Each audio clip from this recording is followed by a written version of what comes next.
Hey there, and welcome to This Explainer. Today, we're cracking open the file on what is, quite frankly, humanity's most fascinating and definitely most frustrating unsolved mystery. We're talking about the origin of human language. I mean, think about it for a second. Every single day, all across the globe, we effortlessly use thousands of different languages to share complex ideas, tell awful jokes, build entire societies, but how did this incredible ability actually kick off? It is literally linguistics' greatest cold case. And today, well, today we are the detectives. Let's get into it. So the big question staring us right in the face is this: who actually spoke the first words, and where on earth did they come from? Did this mind-blowing ability arrive as some direct gift from a divine creator? Was it just kind of cobbled together from the natural sounds of the world around us? Or was it the result of a long, grueling process of human evolution? These exact questions have absolutely obsessed philosophers, anthropologists, and scientists for centuries. It really is the ultimate origin story. But right out of the gate, our investigation hits a massive literal roadblock. Here's the core problem. Speech doesn't fossilize. Early humans, they left us bones, they left us tools, they left us those amazing cave paintings, but they left absolutely zero recordings of their speech. There is no direct physical evidence of the very first language. You just can't dig up a prehistoric conversation. It's totally vanished into thin air. Now, to put things into perspective, look at the sheer scale of the timeline we're dealing with. Written language? In the grand scheme of human history, it's practically a newborn. It's only about 5,000 years old.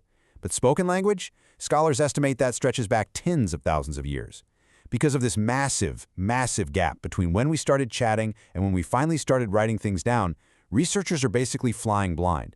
They have to rely on highly informed hypotheses drawn from genetics, archaeology, and cognitive science, rather than, hard, absolute proof. So, here's our investigative roadmap for today's explainer. First, we'll set the stage with linguistics' greatest unsolved mystery. Next, we'll examine the classical sound theories, followed by a look at action, gesture, and song. Then, we'll shift gears into modern evolutionary perspectives. And finally, we'll wrap up by looking at exactly what makes our human language so incredibly unique. Let's dive right in.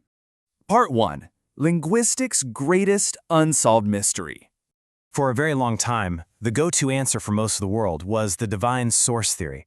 Essentially, this is the belief that language was a direct gift from a creator, meaning that language actually existed before human society even got off the ground. And you see this pop up across so many different religious traditions. Like in the Islamic tradition, it's believed that Allah explicitly taught Adam the names of all things. So in these worldviews, humans didn't slowly invent language over time, they basically just inherited the whole shebang through divine creation. But as beautiful and culturally significant as these origin stories absolutely are, they present a huge hurdle for modern researchers. The catch? This theory just cannot be scientifically tested. Because it's based entirely on faith, it inherently lacks the kind of physical, observable evidence that scientists and linguists can actually put under a microscope and analyze. So the scientific community realized they had to start hunting for other clues. Moving on to Part 2, the classical sound theories. Okay, so back in the 19th century, scholars started pitching these naturalistic theories, and honestly, they have some delightfully amusing names. First up, we've got the Bow Wow theory. This one proposes that language kicked off with early humans basically just imitating the natural sounds they heard in their environment. Onomatopoeia. Picture an early human hearing a dog bark, and then mimicking that exact sound to create a word like, well, bow wow, or hearing a bee and going buzz. The basic idea is that nature provided the audio track and humans just hit record and started copying it. Makes sense at first glance, right? But here's exactly where that theory completely falls apart. Sure, the Bow Wow theory does a great job explaining how we named a dog or a cuckoo bird, but how on earth do you explain words like justice or freedom or love? It just doesn't work. While sound imitation is definitely a real part of our vocabulary, it totally fails to account for any abstract, non-physical concepts. There is literally no natural sound in the forest for the concept of freedom. Next up, we have my personal favorite name, the Pooh-Pooh Theory. This one suggests that language developed from natural, spontaneous, emotional cries.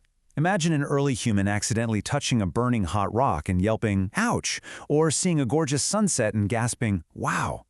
According to the Pooh-Pooh Theory, these sudden gut reaction emotional noises slowly evolved over time into meaningful everyday speech.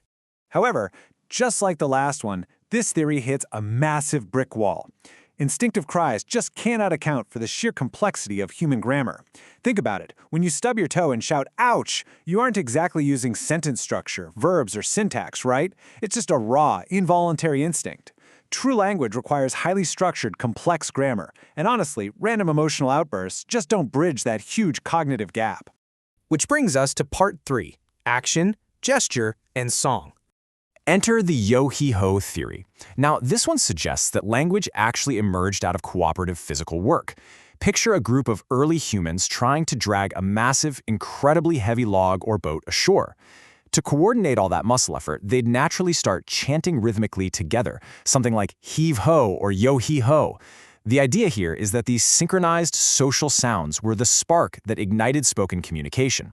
And hey, it's a fantastic theory for explaining the social side of things, but it still leaves us completely in the dark on how we actually developed a rich, varied vocabulary.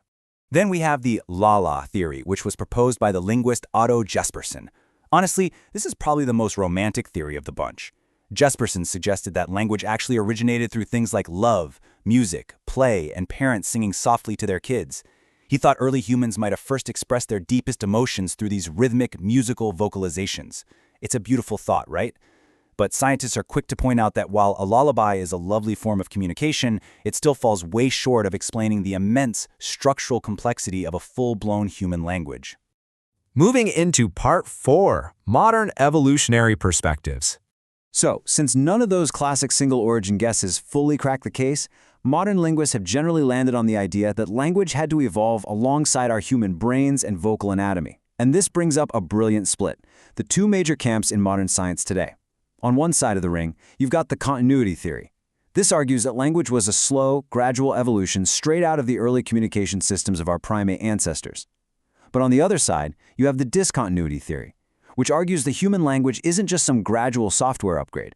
Instead, it was the result of a sudden, profound, and uniquely human evolutionary leap. That discontinuity viewpoint is incredibly famous, largely because it's championed by the renowned linguist Noam Chomsky. He argues that our capacity for language represents a massive, distinct biological leap.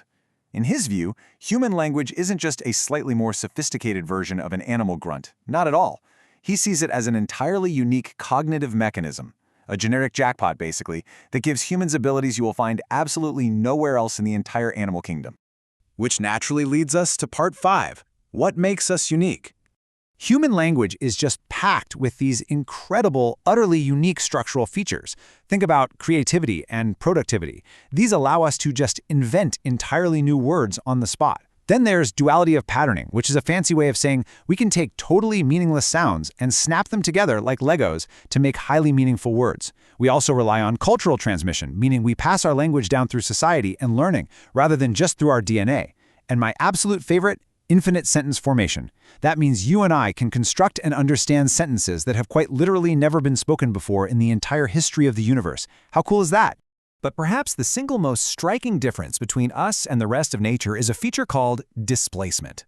Look, an incredibly smart insect like a honeybee can communicate the exact immediate location of a food source to its hive. It is amazing for sure, but it is strictly limited to the here and now.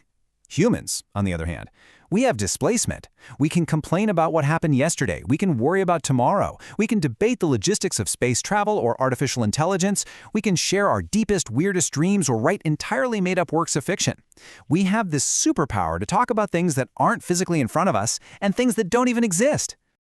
And that brings us to the end of our investigation today. We've seen that while we have all these fascinating theories, ranging from divine gifts to massive evolutionary leaps, the absolute, exact origin of language is still hiding somewhere out there in the deep, unrecorded past. So I want to leave you with a thought to chew on. Since our unique, incredible capacity for language is exactly what allows us to invent world-changing things like AI and build rockets to explore the vastness of space, will our own technology eventually advance enough to help us uncover the very first word that started it all? Or will humanity's greatest cold case just remain a mystery forever? Let me know what you think. Thanks for joining me on this explainer, and as always, keep asking questions.